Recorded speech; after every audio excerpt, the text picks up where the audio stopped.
Good morning, students. Today we will discuss chapter 6, that is Introduction to SCADA.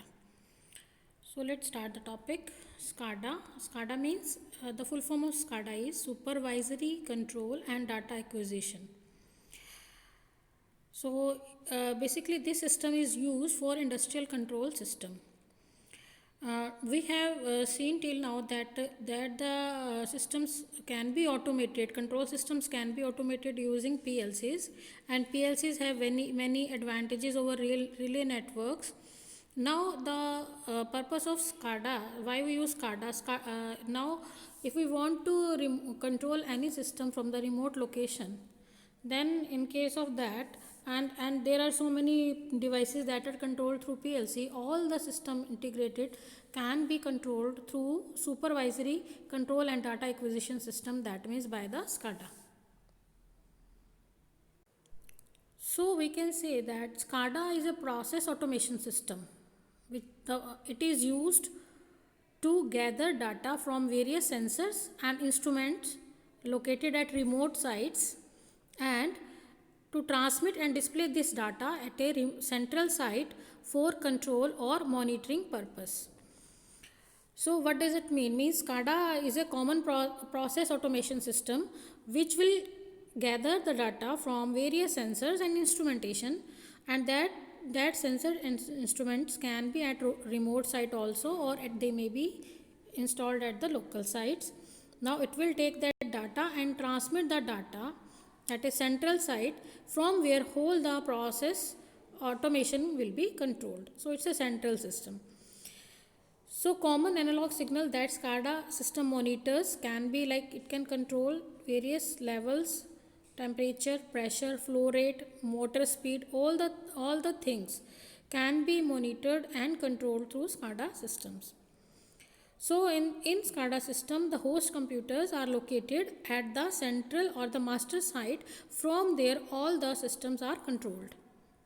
So let's see what are the features of SCADA. First, this system is used for analog inputs, and from there you can do live monitoring of various information. So analog inputs allow you to monitor real-time data access data across your network. The real-time data, suppose at this time the temperature is 60 degrees, so that can be controlled and monitored through SCADA. So this is very important feature, that the live or real data can be monitored and can be controlled at a remote location through a central system. The another very important feature is it can control relays for remote access and control. That means if we are sitting here and we want to control any device, suppose at a remote location, it can be anywhere in any city or in any country, that can be controlled through a particular place, that through a remote control. You can start, you can stop, you can do anything from through internet or through internet at any location. So it is very easy to control relays, various relays of any industrial process for remote access and control. How SCADA system works? So basically in SCADA system we have four main units, that is number one is your data communication, second is data acquisition, and third is data presentation or information presentation, and fourth is monitoring and control system. With these four units, the SCADA system do the entire operation of automation system, and it can monitor and control the all industrial automation system. The data acquisition system. First we talk about data acquisition system. Acquisition means how to acquire data, how to get data.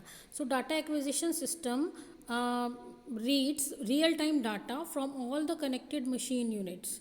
Now the data collected will be basically the status of various components and sensors that are connected in the system. So the real-time data is first acquired through a data acquisition system, and then this data is transferred through some internet protocol. Once the data is collected, the processing unit will analyze this data and present to the operator through human machine interface, and through which all the system will be controlled. So let's discuss about the elements of a SCADA system. So what are the different parts or elements of SCADA system? First is your HMI, that is human machine interface.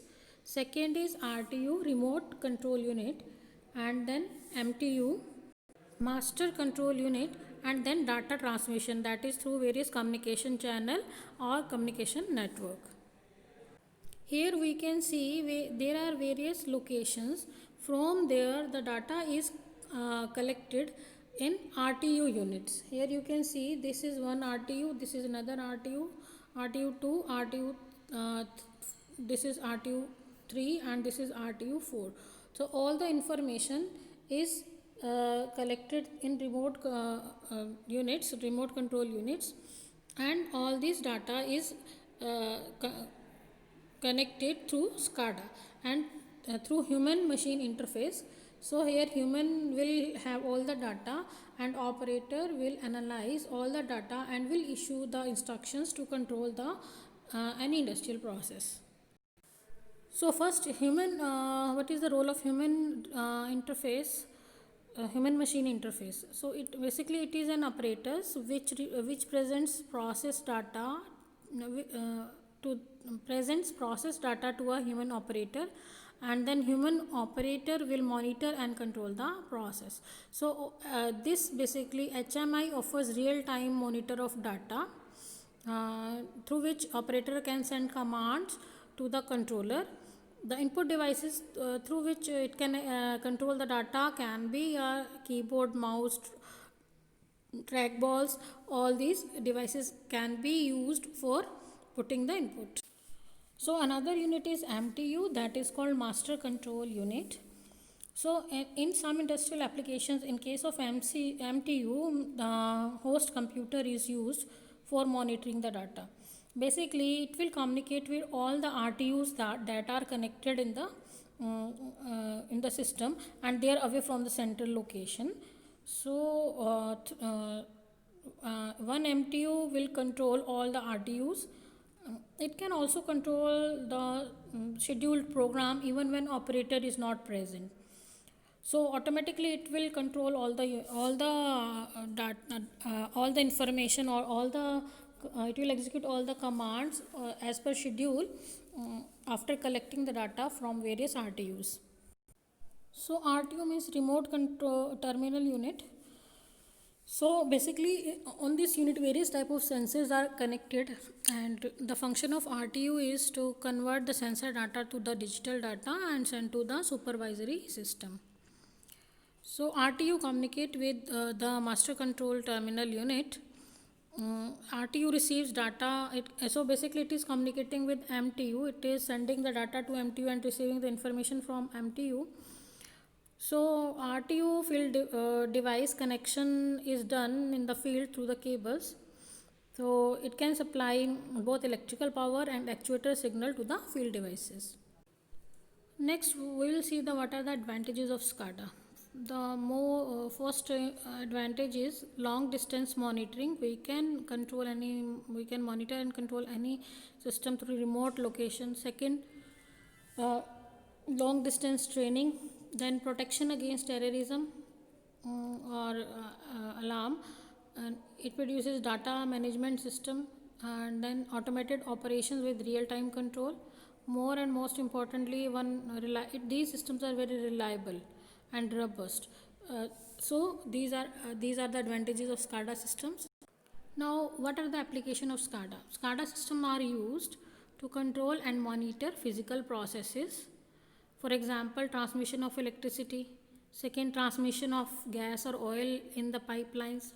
For water distribution, traffic lights, or we can say thermal power generation. All these systems can be controlled through SCADA.